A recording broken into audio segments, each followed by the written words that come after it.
writing songs, people that have written songs, how do we actually go about getting them published or recorded by musicians? Right, it's always quite a difficult question, in fact, because basically the answer is you have to pay your dues. We know about that. It doesn't happen overnight, except, you know, if you're a Spice Girl or a Take That or something, and somebody holds an audition and auditions 4,000 people and suddenly produces an album. Right. But basically it's sort of, if you do write songs, I guess you should make a tape, send it to the record companies. If your songs are great, they're going to give you a phone call and put up some money to make an album, you know. Right. And apart from that, do a lot of live work, perhaps form a band if you can, play the clubs, and just get known that way. Right. So I would say the answer is paying your dues. How did you start out in the business? Gee whiz, back in school days, formed my first band, got my first guitar, played all the old Manfred Mann and Beatles songs. Way before my time. Yeah, you wouldn't remember that. Gee, I shouldn't be admitting to this, should I? Yeah.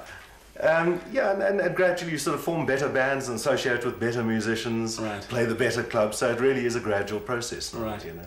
Of course, we know Bobby Louw. We've seen him on Die Quiet Club with Vinnie and the Viscounts on SABC2. But he's also very well known for writing and singing jingles. We hear your voice a lot on TV ads and radio ads. How do you go about getting into that kind of scene? You go and see the producers that do those sort of things, the guys that write the jingles. And again, make a cassette tape if you can. You know, it doesn't matter how primitively you make that tape. You can make it in your own home, and they'll have the ears to hear whether you're a good singer or not. Right. Obviously, being able to read music helps because studio time is expensive. Okay. So to be able to go in and they've written out a piece of music and go in and sing it straight off saves them money.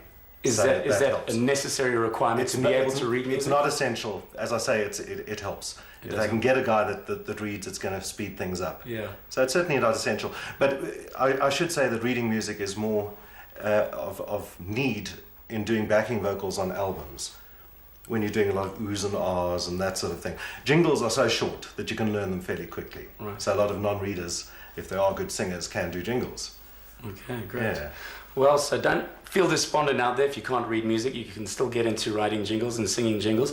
Are the companies pretty closed off to new people getting into the business? Is it kind of a closed circuit? No, it's not. I should qualify that by saying they tend to use the people they know because they know that it'll go quickly and they can rely on them. But they are always looking for new voices and new sounds and so forth. So, as I say, if you make a tape and they hear it's good, they are going to give you a try. Great. And then it's a question of being reliable and pitching up for the session, because it's no good being a good singer, and there have been a few of those, if they're not going to pitch up on time. Fantastic. Yeah. Bobby, thanks very much for joining us in the studio. And of course, don't forget the new Vinnie and the Viscounts album on the shelves very, very shortly. And don't miss Die Quiet Club with Vinnie and the Viscounts, SABC2 at 6 o'clock on Saturday nights. Bobby, we've got a request, and we'd like you to do the intro to the song. Yes, the request comes from Sarah G. of Belleville, and it's for a band called As Yet. The song is called Hard to Say I'm Sorry.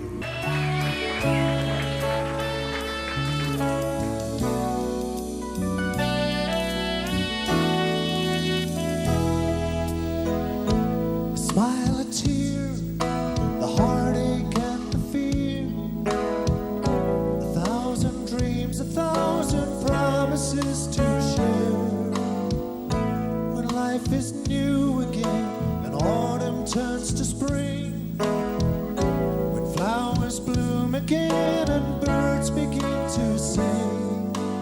Love can be a rainy Sunday, sitting by the fire, knowing that today's the one day when you feel the ecstasy of love, and to shout it to the world's not enough.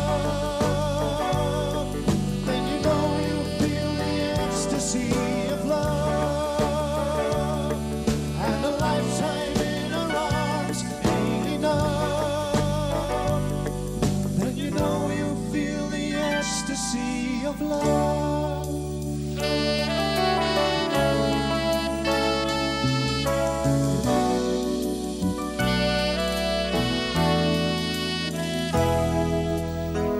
You're waiting for the telephone to ring.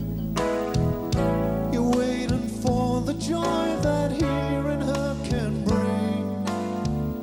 With silent fears you wonder, where did you go wrong? Why does every minute seemed to take so long. Suddenly she's there beside you, laughing like before. Suddenly it's there inside you, the ecstasy of love. And to shout it to the world's not enough. Then you know you feel the ecstasy of love. And a lifetime in her arms ain't enough. Then you know you feel the ecstasy of love.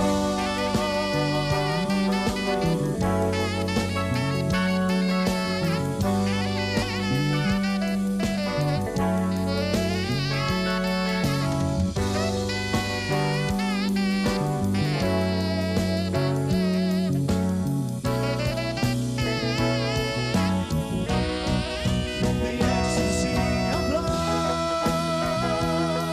and to shout it to the world's not enough. Then you know you feel the ecstasy of love, and a lifetime in her arms ain't enough. Then you know you feel the ecstasy of love.